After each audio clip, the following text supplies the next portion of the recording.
જય મહાદેવ, જય શ્રી કૃષ્ણ.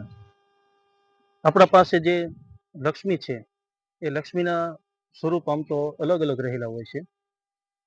એ લક્ષ્મી એને કોઈ પત્ની સ્વરૂપે સ્વીકાર કરતા હોય, એવા ભાવથી એને રાખતા હોય. એક વ્યક્તિ એ લક્ષ્મીને મા સ્વરૂપે રાખે છે, એક વ્યક્તિ એ જ લક્ષ્મીને કન્યા સ્વરૂપે રાખે છે. તો પત્ની સ્વરૂપે લક્ષ્મી એટલે કે જે ફક્ત પોતાના ભોગ પૂરતી જ જે છે એને પત્ની સ્વરૂપ કહેવામાં આવે. જે લક્ષ્મી એ પરિવારના દરેક વ્યક્તિ એને બાટી અને જે ઉપયોગ કરે એને માતા તુલ્ય કહેવામાં આવે.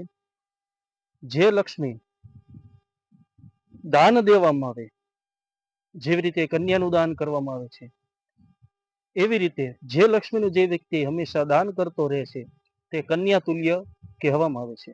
માટે હંમેશા લક્ષ્મી એનું દાન જ કરવું જોઈએ, તો જ એ લક્ષ્મીને શ્રેષ્ઠ કહેવામાં આવે.